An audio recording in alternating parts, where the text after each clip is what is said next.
And here we have a real doctor on display for you today. The doctor woke up by a flash of a camera. He looked around and noticed he was stuck in a glass case, being observed by a group of people. What the heck? He said, pounding on the glass. Let me out of here.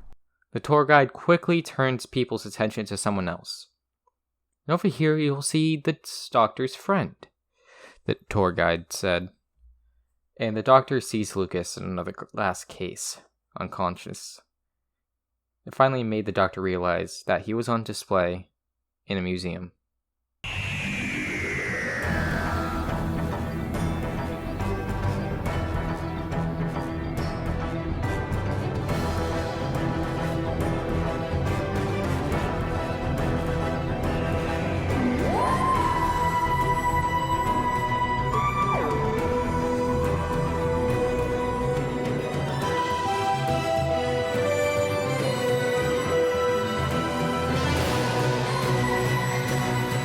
Doctor Who, The Doctor Museum. Written and read by Hayden Prindle. The tour group walked away from Lucas's case, and the doctor got more of a look. There were a lot of paintings.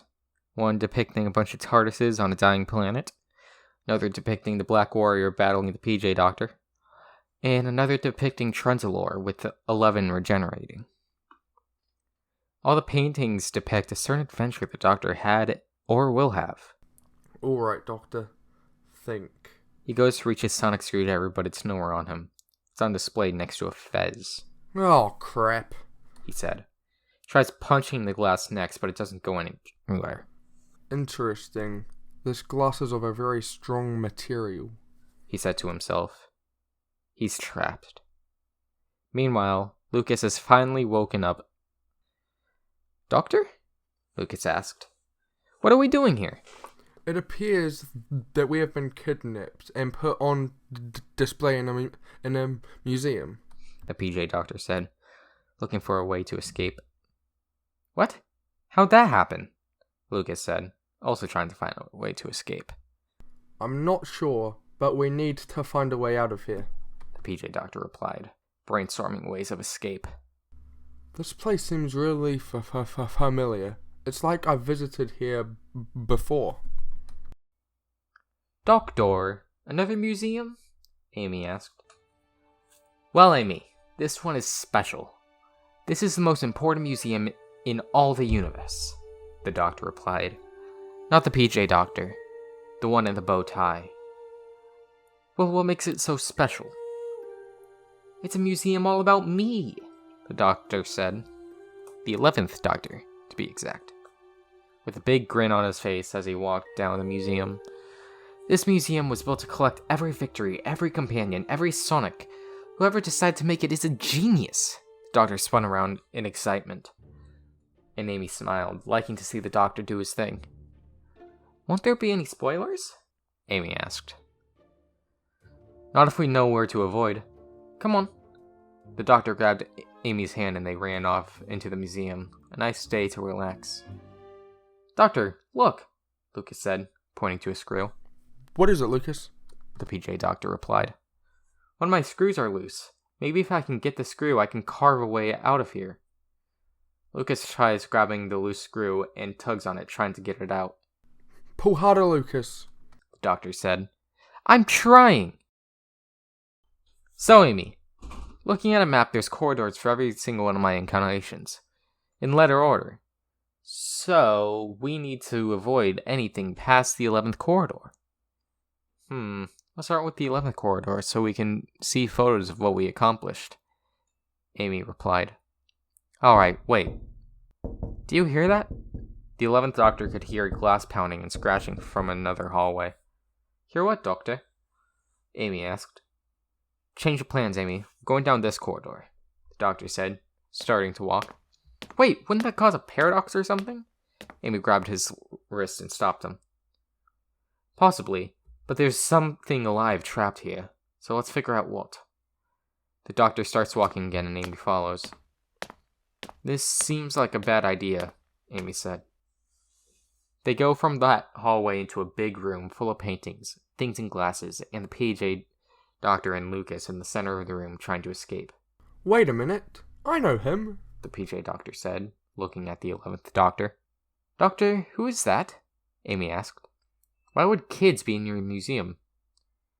Well, Amy, this is kind of complicated. How did you end up getting kidnapped? The 11th Doctor replied, walking up to the PJ Doctor. I don't know, but could you please help us get out? The PJ Doctor asked.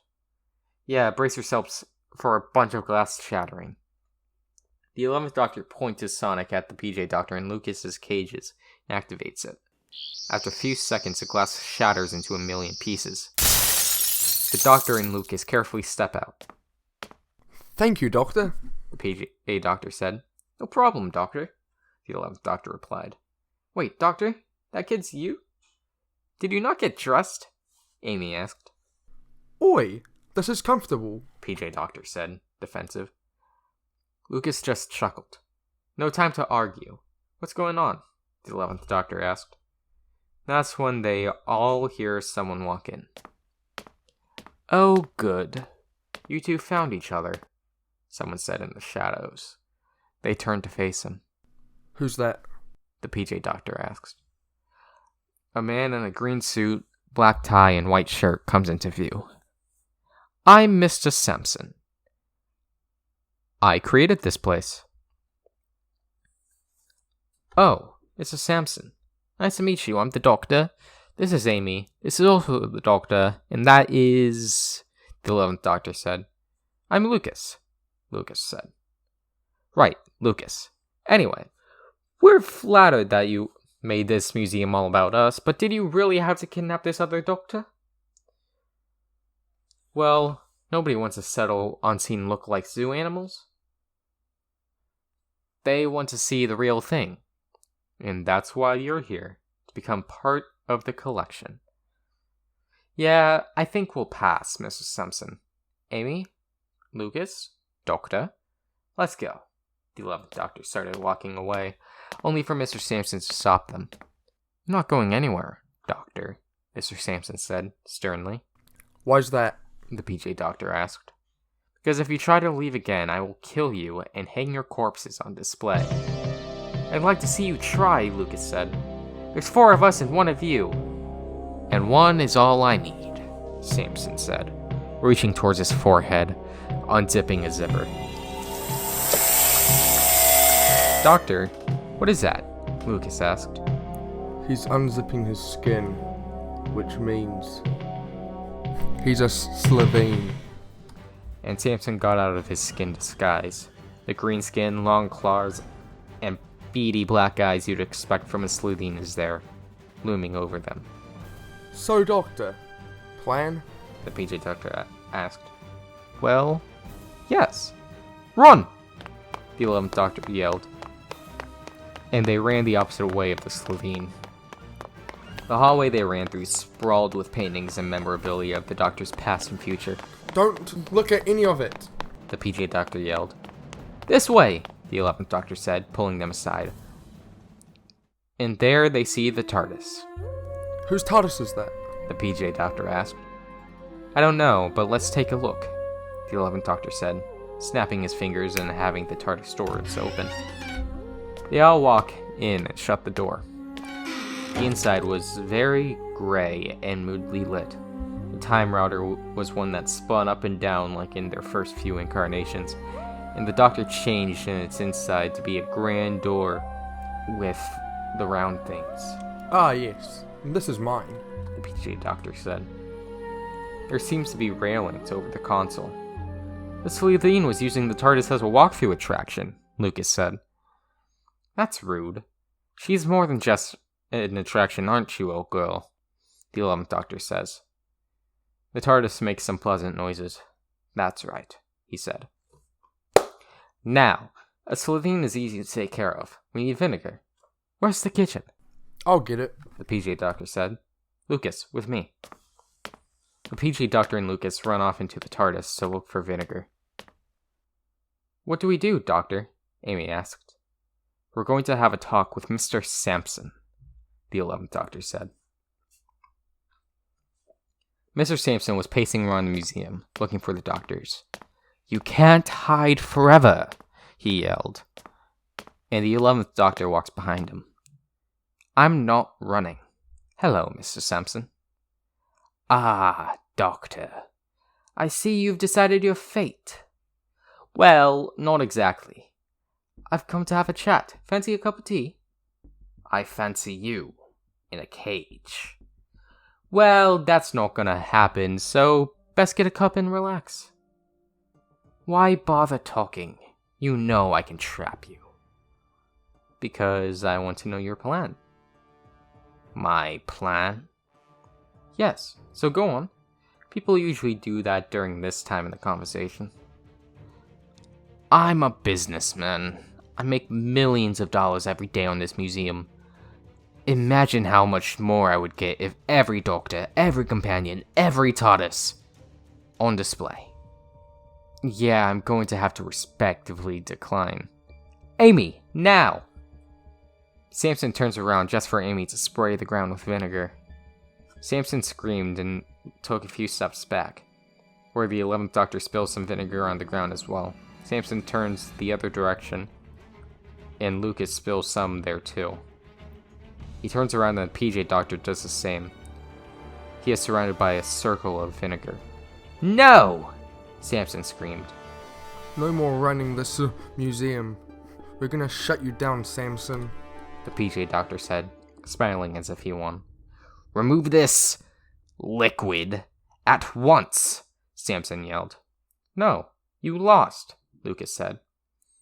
Maybe I have, but this won't be the last time you see me. I will not lose lightly, Samson said. What's that supposed to mean? The PJ Doctor asked. It means, was all Samson said before a beam of energy went down into him and he disappeared. What happened? Lucas asked. He teleported away. But why? The 11th Doctor said. That's when a female voice went through the intercom. Emergency. A problem has occurred and the owner of this museum has put it under self-destruct. You'll have a minute to evacuate. Well, I think it's time to run, the 11th Doctor said. Everyone nodded and the PJ Doctor and Lucas ran towards their TARDIS. As they look back, the 11th Doctor and Amy are running for their TARDIS. And the PJ Doctor and Lucas head into their TARDIS and start dematerializing.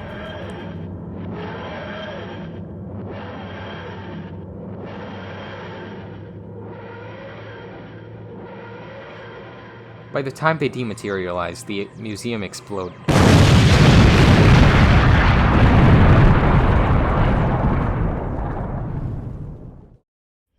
No people died that day. Lucas looked to the TARDIS monitor. Hey, Doctor. There's a message for you, he said. Really? The Doctor asked, walking to the monitor and pressing play. The 11th Doctor appears on screen, safe in his TARDIS. Hello, he said. This is the Doctor. Well, you already know that. Anyway, I'm sorry we couldn't say formal goodbyes. Then again, I don't like goodbyes. They were really sad.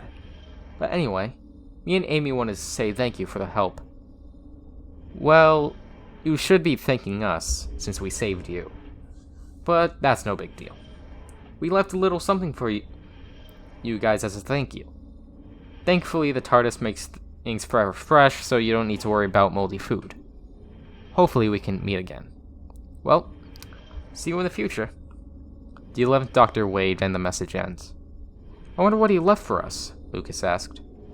I'm already looking for it, the Doctor replied, pressing a few buttons on the TARDIS console.